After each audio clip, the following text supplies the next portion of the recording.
Hallo und willkommen zurück im Bella Italia. In unserem dritten Video geht es auf den Spuren des Mittelalters zu 9 Burgen und Schlössern im Trentino nördlich des Gardasees. Zudem geht es zu einer Kirche am westlichen Ufer des Sees. Fast alle Orte konnten wir uns im Übrigen dank unserer Trentino Guestcard kostenfrei ansehen und haben dies auch getan. Also fragt unbedingt in eurem Hotel nach, ob ihr auch eine bekommt.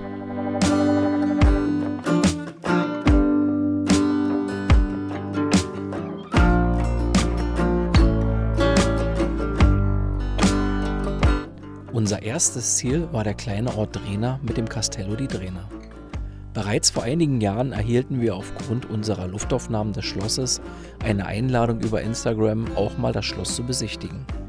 2024 stand es nun erneut auf unserer Radtour und wir haben es ausgiebig erkundet.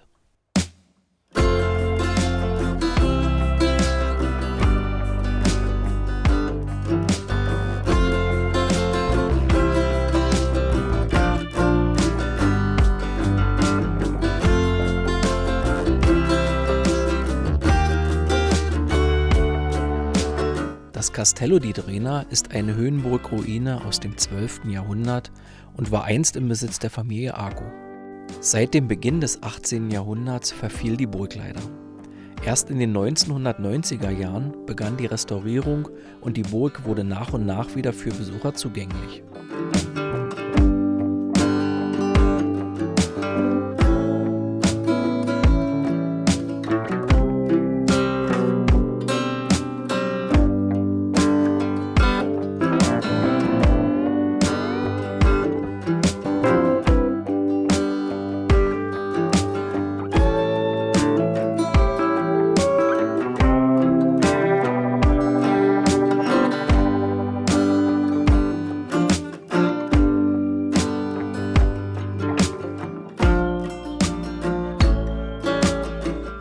Der 25 Meter hohe Bergfried kann ebenfalls besichtigt werden und belohnt mit einem herrlichen Ausblick über die Region und das Sackertal.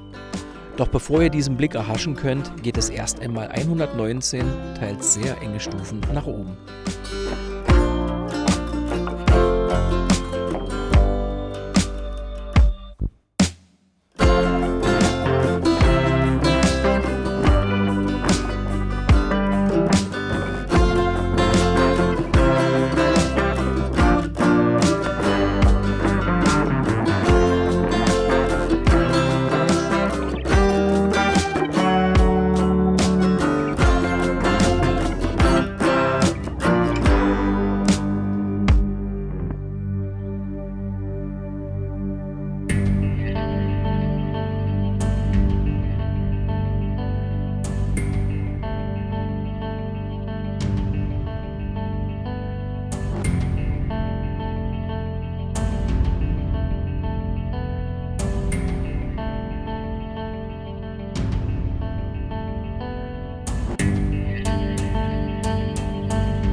Heute befinden sich in der Burg Dauerausstellungen zur Geschichte der Burg und auch wechselnde Sonderausstellungen.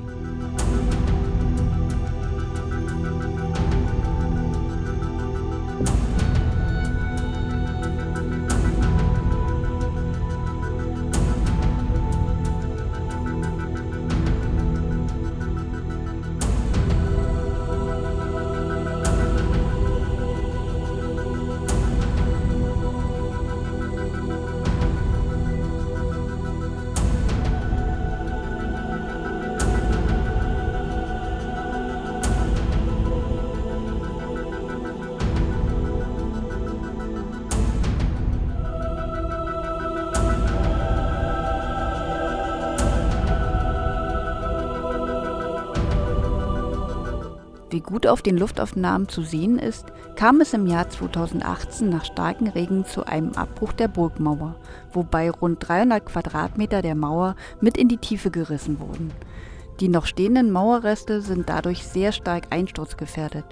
Die kleine Gemeinde Drehna versucht seither mit Spenden die Burgmauer zu sichern und so vor dem weiteren Einstürzen zu retten. Weitere Informationen zum Castello di Drehna findet ihr unter Castel Drehna.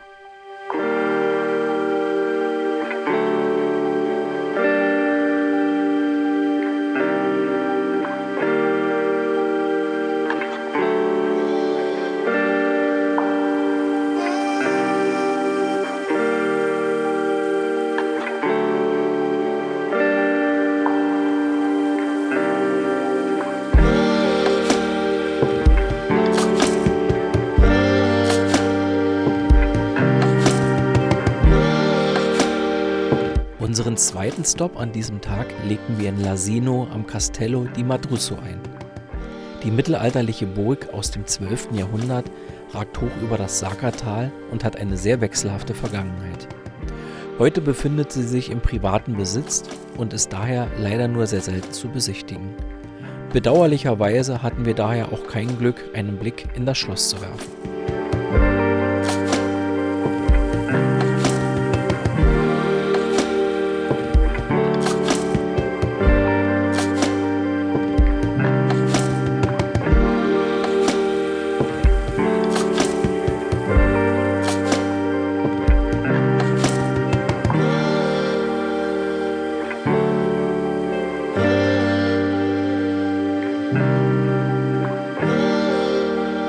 Das Castello di Toblino liegt nördlich von Sake und befindet sich auf einer Halbinsel des Lago di Toblino.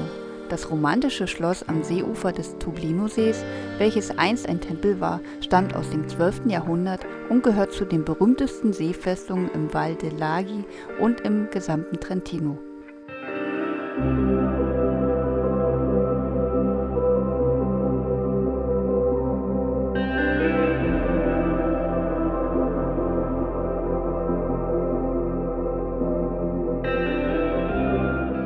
Zudem war es Schauplatz zahlreicher Geschichten, Legenden und verbotener Liebschaften, welche das kleine Schloss bekannt gemacht haben. Heute wird es als Restaurant genutzt und kann nach vorheriger Anmeldung besichtigt werden. Leider hatten wir auf unserer Radtour kein Glück und können euch daher nur einige Aufnahmen aus der Luft zeigen.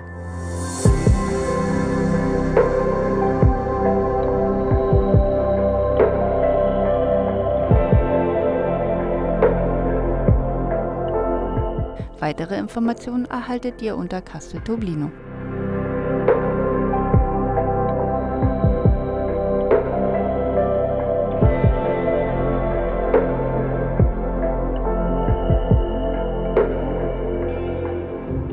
In Stenico, hoch auf einem Berg gelegen, befindet sich das Castle Stenico. Nicht nur der Blick auf die Stadt und Umgebung sind sehenswert, sondern auch das Schloss selbst mit seinem imposanten Aussehen, bei unserem Ausflug sogar mystisch eingehüllt im Nebel.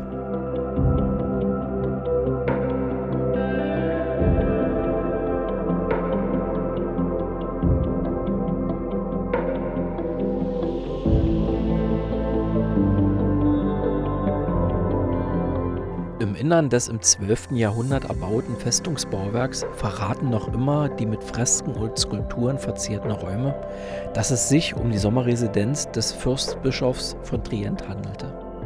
Das Schloss war auch bis ins 18. Jahrhundert in dessen Besitz. Leider verfiel es ab dem 18. Jahrhundert, bis es 1975 an die Provinz Trient überging.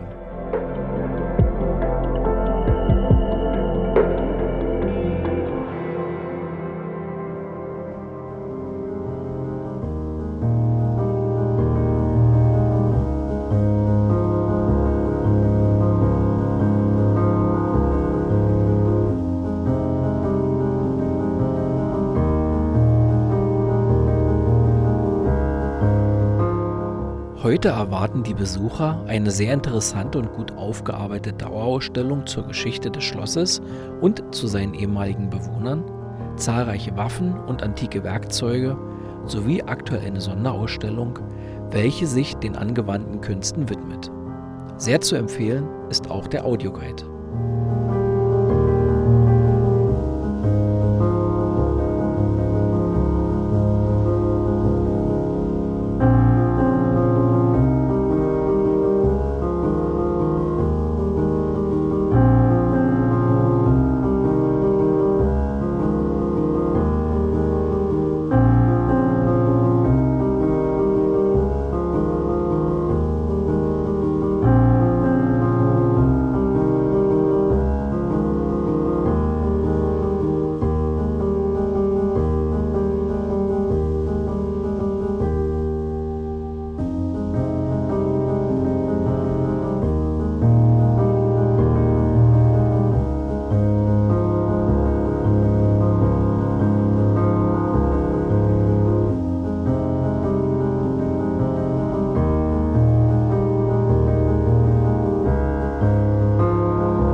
Der sogenannte Torre della Fame, der Hungerturm, ist der älteste Teil des Castle Stenico.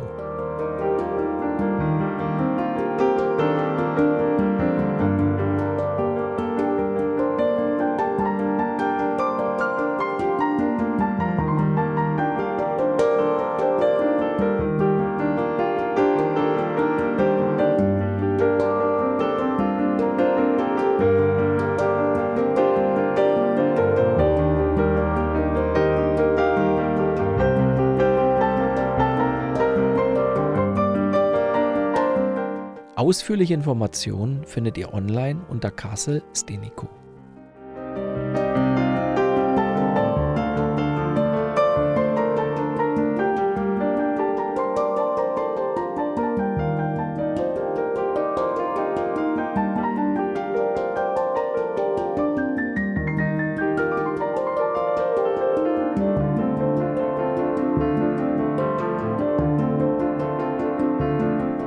Die Ruine des Castello di Belfort ist noch immer ein imposanter und sehr auffallender Anblick.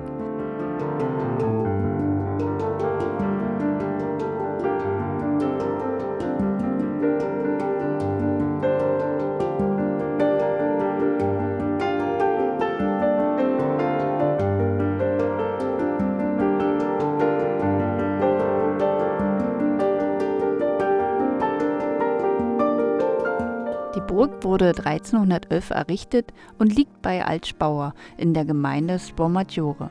Es galt einst als Festung für die Bezirke Andalo und Morveno.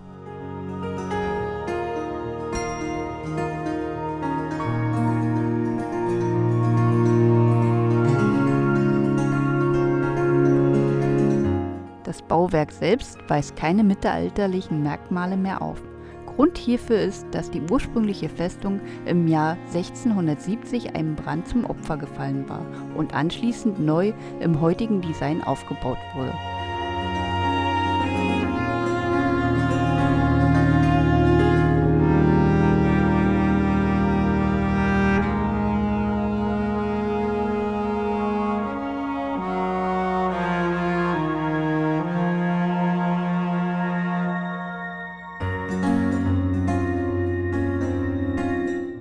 Aufgrund der napoleonischen Besetzung und weiterer Eigentümerwechsel verfiel sie ab dem 18. Jahrhundert wie auch Castel Stenico. Die Überreste der Burg können noch immer besichtigt werden.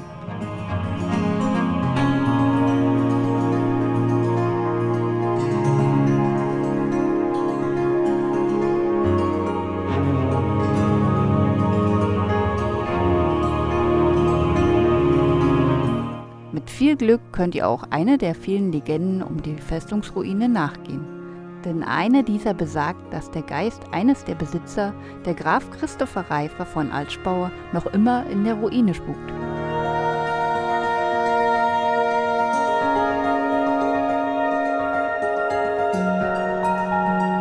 Informationen zur Geschichte findet ihr online unter Castel Belfort.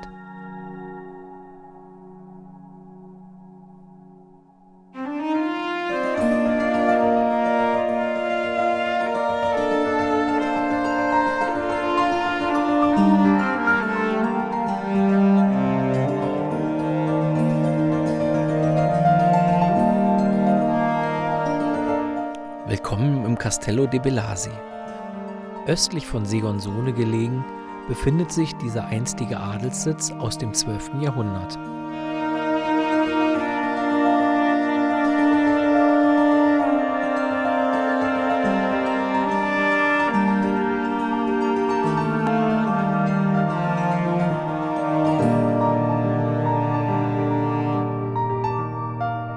Die imposante Burg mit einem fünfeckigen Turm diente lange Zeit als Festungskomplex, später aber auch als Wach- und Verteidigungsanlage.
Herrliche und gut erhaltene Fresken aus dem 15. und 16. Jahrhundert erzählen noch immer von dieser Geschichte.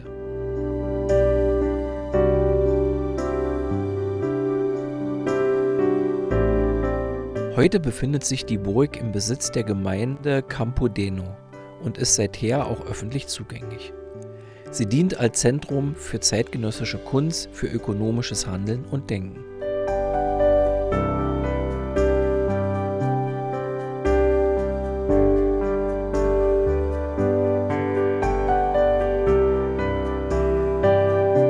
Leider befinden sich im Innern kaum Informationen zur Geschichte der Burg, sondern nur eine Kunst- und eine historische Fotoausstellung der Provinz.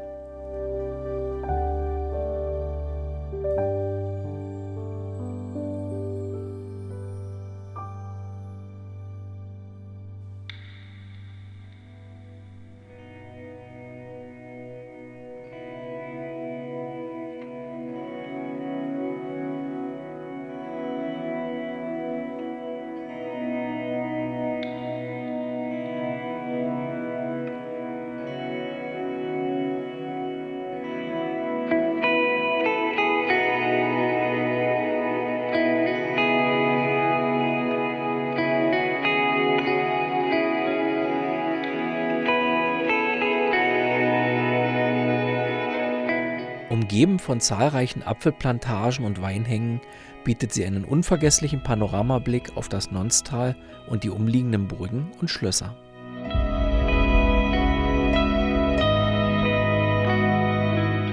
Ausführliche Informationen findet ihr online unter Case Belasi.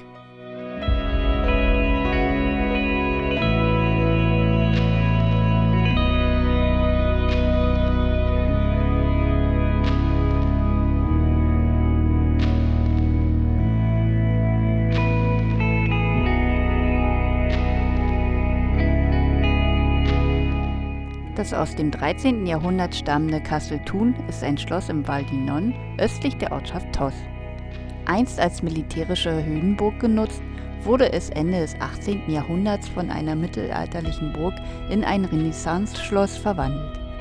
Dabei war das Schloss über Jahrhunderte bis 1982, wie es der Name bereits erahnen lässt, die Residenz der Familie Thun, eine der ältesten und mächtigsten Familien des Trentiner Adels.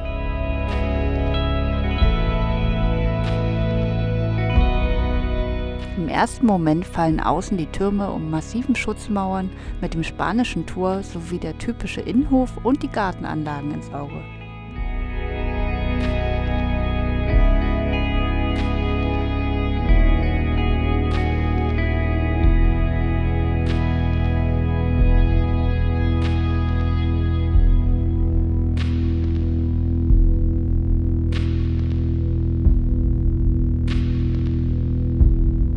Nach fast 20 Jahren der Sanierung beheimatet es nun seit rund 15 Jahren auch ein Teil des Trentiner Landesmuseums und kann gern besichtigt werden.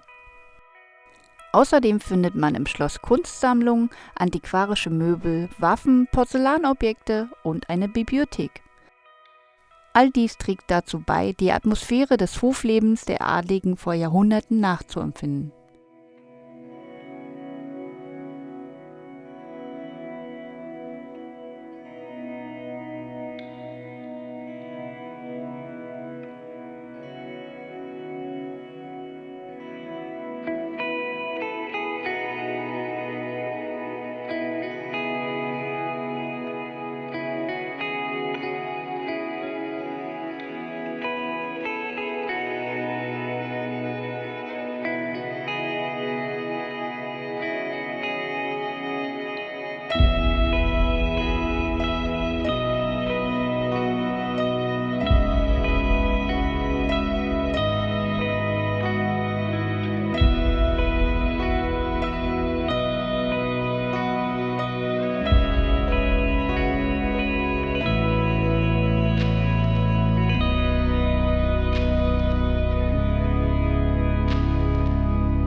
Im Inneren waren wir erstaunt vom perfekten Zustand der Einrichtungsgegenstände.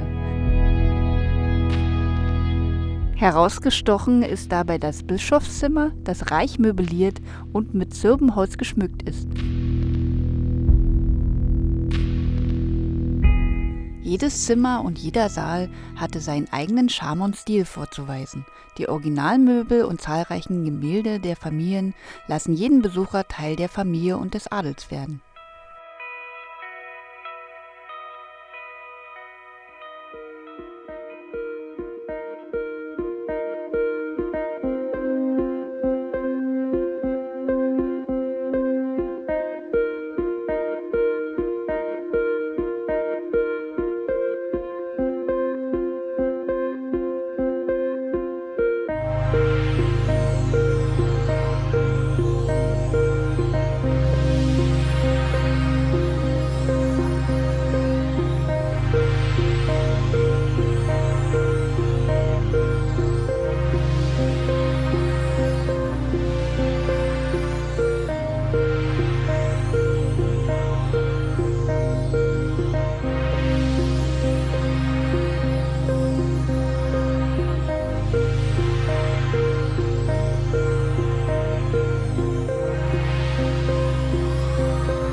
Sehr zu empfehlen ist auch die Kutschenausstellung, zu der ihr über den Innenhof gelangt und welche sich mit der Geschichte des Kutschenbaus auseinandersetzt.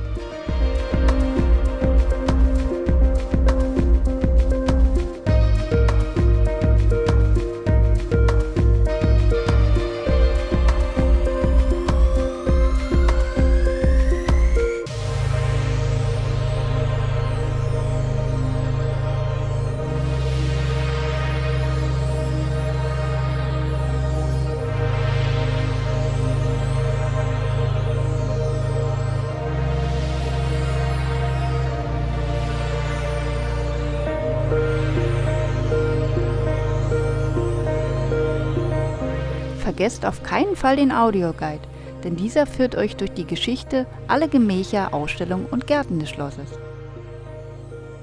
Ausführliche Informationen findet ihr online unter Kastelthun.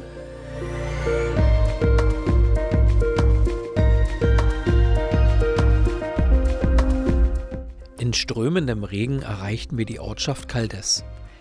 Hier befindet sich das Castello di Caldes. Das Gebäude wurde im 13. Jahrhundert als Wohnturm erbaut. Der Komplex besteht aus einem 5-geschossigen Turm, der als Residenz diente, aber auch eine Kontrollfunktion besaß. 1464 wurde das Schloss an die Familie Thun übergeben, die das Gebäude im Laufe der Jahrhunderte mehrfach umbaute und erweiterte. Heute ist das Schloss Caldes im Besitz der autonomen Provinz Trient, die es restaurieren ließ und für die Öffentlichkeit zugänglich machte. Das Innere fasziniert mit Holztäfelungen, Gewölben und Fresken geschmückten Räumen. Ein Saal im Burgturm sticht dabei besonders hervor: Olindas Gefängnis. Nach der Legende wurde hier die Gräfin Maria Elisabeth Thun von ihrem Vater eingeschlossen, um die Heirat mit dem Hofmusiker zu verhindern, in den sie sich verliebt hatte. Die junge Gräfin starb der Legende nach an Liebeskummer und es heißt, dass die Fresken in dem Raum von ihr stammen.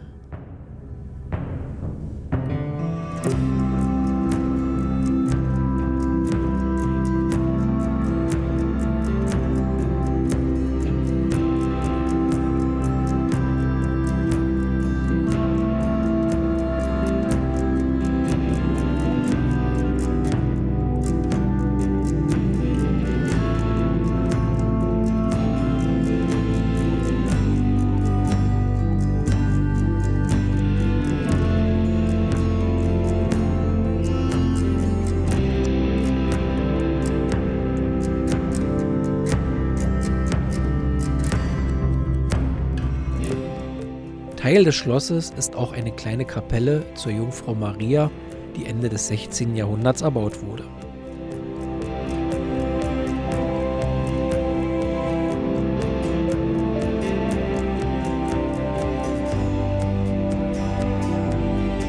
Ausführliche Informationen findet ihr online unter Castle Caldes.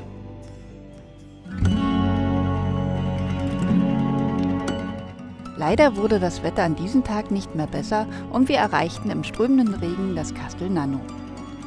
Das Schloss stammt aus dem 13. Jahrhundert und liegt nahe des gleichnamigen Dorfes auf einer Anhöhe. Umgeben ist es von zahlreichen Apfel- und Weinplantagen und zählte für uns zu den interessantesten Schlössern des Nontals. Ende des 19. Jahrhunderts begann man das mittelalterliche Schloss wieder zu restaurieren. Diese sind jedoch bis heute noch nicht komplett abgeschlossen und viele Bereiche noch immer nicht zugänglich. Bitte beachtet, dass sich das Schloss im Privatbesitz befindet und nur nach vorheriger Anmeldung besichtigt werden kann.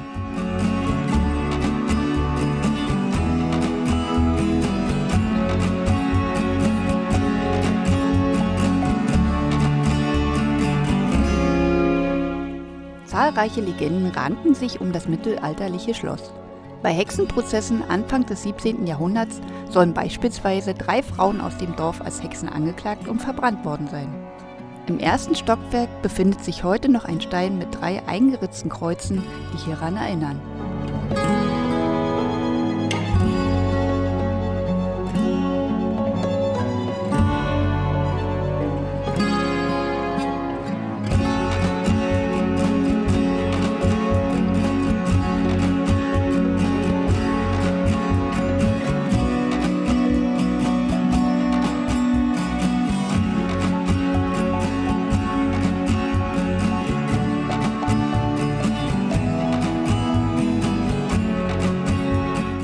weitere Legende erzählt, dass 2 junge Liebende aus verfeindeten Familien hier lebendig eingemauert wurden.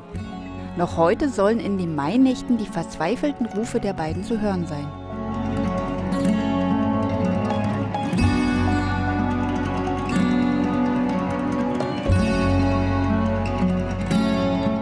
Aufgrund des Wetters waren leider auch hier Luftaufnahmen nicht möglich.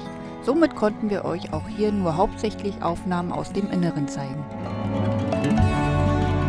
Infos zum Schloss findet ihr online unter Castelnano.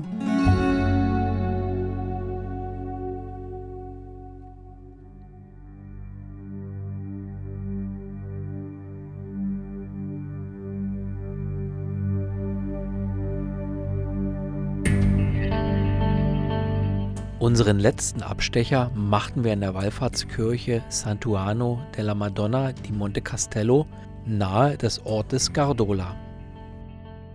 Sie liegt auf einem Vorsprung am Westufer des Gardasees und ragt hoch über diesen.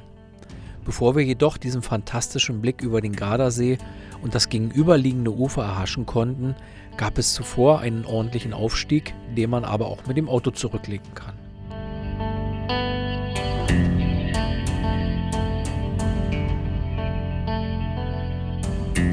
Oben angekommen erwartete uns eine riesige Treppe und ein imposantes Eingangstor. Die auf 700 Meter liegende Wallfahrtskirche und das Kloster wurden zwischen dem 16. und dem 17. Jahrhundert auf den Resten einer Burg erbaut. Die Ursprünge gehen jedoch auf eine frühe Kirche des 9. Jahrhunderts zurück und der Glockenturm stammt aus dem 11. Jahrhundert.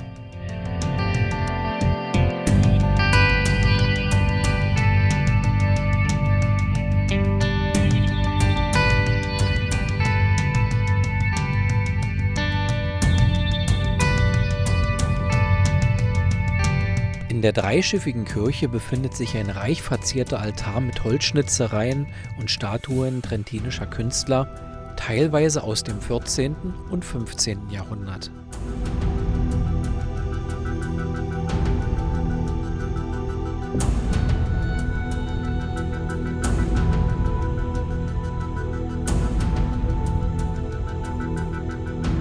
Ein Fresko, die Krönung der Jungfrau, stellt die Madonna dar, wie sie vom Jesuskind gesegnet wird.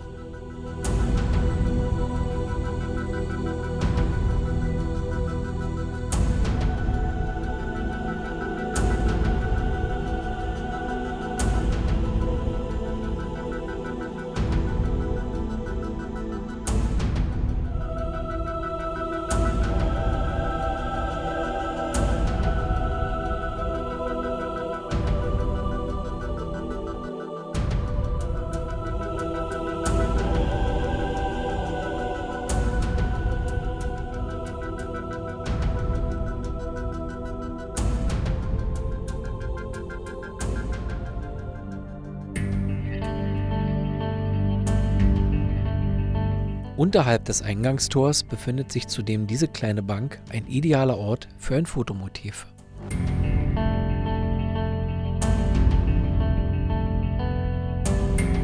Weitere Informationen findet ihr online unter Madonna di Monte Castello.